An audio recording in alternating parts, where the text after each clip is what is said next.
Hi అండి, good morning. Welcome back to my channel. అందరూ చాలా బాగున్నారు అనుకుంటున్నాను. ఇంకా బాగుండాలని మనస్ఫూర్తిగా కోరుకుంటున్నానండి. మేము బాగున్నాం అనమాట. ఇది వచ్చేసి ఫ్రైడే వ్లాగ్. నేను పూజకి ముందు పూల డెకరేషన్ అంతా ఎలా చేసుకుంటాననేది షేర్ చేస్తానండి. ఇంకా క్లైమేట్ అయితే చల్ల చల్లగా ఉంటుంది కదండి, దానికైతే పుల్ల పుల్లగా టేస్టీగా తినే కొద్దీ తినాలనిపించే గోంగూర పచ్చడి అయితే మీకైతే షేర్ చేస్తాను. వీడియో ఎక్కడ స్కిప్ చేయకుండా లాస్ట్ వరకు వీడియో చూసేయండి. కొత్తగా ఎవరైనా చూస్తున్నారా అయితే సబ్స్క్రైబ్ చేసేసుకొని మీ ఫ్రెండ్ అండ్ ఫ్యామిలీలు కూడా షేర్ చేసేయండి. లైక్ చేయడం మర్చిపోకండి. మీకు ఏమైనా డౌట్స్ వస్తే కామెంట్ సెక్షన్లో కామెంట్ చేసేయండి, రిప్లై అయితే ఇచ్చేస్తానమాట. ఇంకా మార్నింగ్ లేగానే నిన్న థర్స్డే రోజు వ్లాగ్లో మాపింగ్ అంతా షేర్ చేశాను. ఇంకా మాపింగ్ అనేది ముందు రోజే కంప్లీట్ అయిపోయింది కదా. ఇంకా ఫ్రైడే రోజు వచ్చేసి హాల్ ఒకటే మాప్ అయితే పెట్టుకుంటానమాట. ఎందుకంటే మనం నైట్ భోజనం అయితే చేస్తాను కదండి, అందుకని చెప్పేసి హాల్ ఒకటే పెట్టుకుంటానండి. ఇంకా మార్నింగ్ లెగ్గానే హాల్ ఒకటి మాప్ పెట్టేసుకున్న తర్వాత బయట కూడా ఫుల్గా మాప్ అయితే పెట్టేసుకొని ఇప్పుడైతే గడపని మంచిగా పూజించుకుందామని చెప్పి ముగ్గులై పెట్టేసుకుంటున్నానండి. చిన్న ముగ్గు అయితే మీకైతే చూపిద్దామని చెప్పేసి వీడియో అనేది తీసానండి. నచ్చితే లైక్ చేసేయండి. ముగ్గులు అనేవి ఇలాంటివి చిన్న చిన్నవి చాలా బాగుంటాయి కదా. పెద్ద పెద్దవి పెట్టుకుంటే ఎంత కలగా ఉంటుందో, చిన్న చిన్నవి పెట్టుకున్నప్పుడు కూడా చాలా కలగా అనేది ఉంటుందన్నమాట. నాకు ప్రత్యేకంగా చిన్న చిన్న వస్తువులు అంటే, చిన్న చిన్న ముగ్గులు అంటే చాలా ఇష్టం అండి, అంటే ఇంట్రెస్ట్ అనమాట.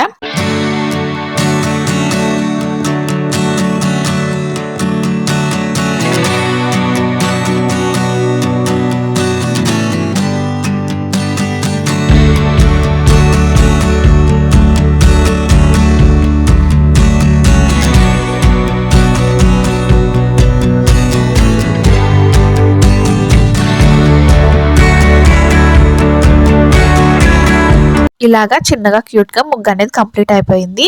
ఇంకా ఫ్రెష్ అయ్యి వచ్చేసాక పూజకి అయితే అన్నీ నిన్నే కడిగి పెట్టేసుకున్నాను కదండి. ఈరోజు అయితే మంచిగా ఆర్గనైజ్ చేసేసుకున్నాను. ఇంకా పువ్వుల డెకరేషన్ అనేది నేను ఇలా పెట్టుకుంటాను అనమాట.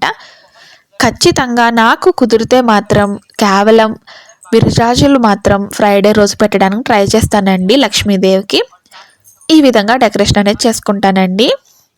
ముందుగా విరజాజులు వెంకటేశ్వర స్వామి నుంచి అమ్మవారికి వచ్చేలాగా పెట్టుకుంటాను. అమ్మవారికి ఇరుపక్కల కుంకుమ ఇంకా పసుపుతో నిండుగా ఉండేటట్టు పెట్టుకుంటానండి. చిన్న ఏనుగులు ఇంకా చిల్లర డబ్బులు అనమాట. అంటే మనం పూజ చేసుకున్నప్పుడు ఆకు ఒక్క తాంబూలం పెడతాం కదండి, అప్పుడైతే చిల్లర డబ్బులు పెడతాం కదా రూపాయలు, అవైతే నేను నార్మల్ డబ్బుల్లో అయితే కలిపాను.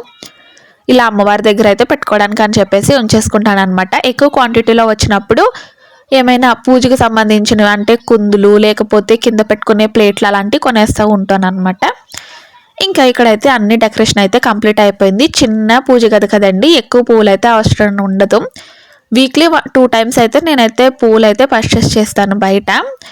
మేమైతే నార్మల్ అపార్ట్మెంట్లో ఉంటాం కాబట్టి ఇక్కడైతే కష్టం అనమాట పువ్వులు, అందుకనే నేను ఈ పువ్వులు అయితే సపరేట్గా తెచ్చుకోవాల్సి వస్తుంది.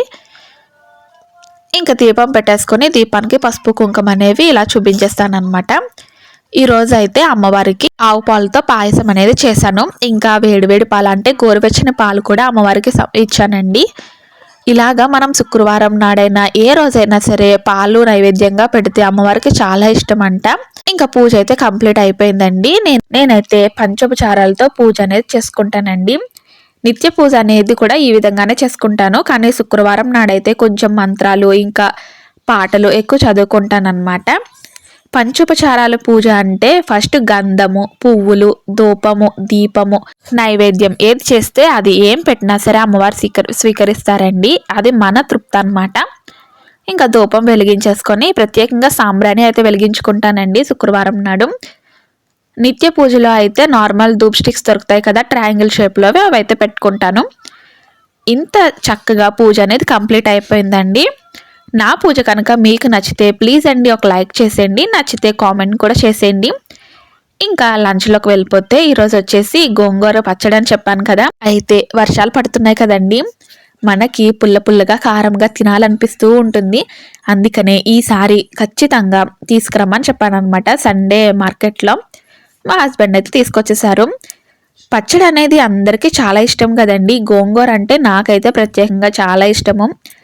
ఇంకా ముందుగా గోంగూర మంచిగా కడిగేసుకొని పెట్టేసుకున్నాక ప్యాన్లో ఫస్ట్గా మనం ఆయిల్ వేసుకొని కొంచెం గోంగూర అనేది వేయాలన్నమాట. దాంట్లోంచి వాటర్ అనేది వస్తుంది.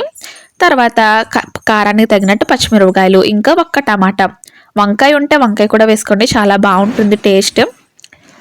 ఇంకా అవన్నీ కొంచెం వాటర్ వేసి బాగా మగ్గించుకోవాలి. అదంతా మగ్గిపోయాక ఒక్కసారి రుబ్బు అనేది మిక్సీలో పట్టుకోవాలన్నమాట. ఇంకా ప్యాన్ పెట్టుకొని ఆయిల్ వేసుకొని పోపు దినుసులు అన్నీ వేసుకున్న తర్వాత ఎండుమిరపకాయలు, ఆవాలు, ఈ జీలకర్ర, ఇంకొంచెం అయితే మెంతులు వేసుకొని తర్వాత మనం రుబ్బుకొని పెట్టుకున్న గోంగూర పేస్ట్ కూడా దాంట్లో వేసేసుకొని కొంచెం చింతపండు రసం వేసుకుంటే చాలా బాగుంటుందండి టేస్ట్. ఇంతేనండి ఈ రోజు బ్లాగ్. మీకు కనుక నచ్చితే లైక్ చేసేయండి, మీ ఫ్రెండ్ అండ్ ఫ్యామిలీ కూడా షేర్ చేసుకోండి. నెక్స్ట్ వీడియోతో మళ్ళీ మేము ముందుకు వచ్చేస్తాను. బాయ్ అండి.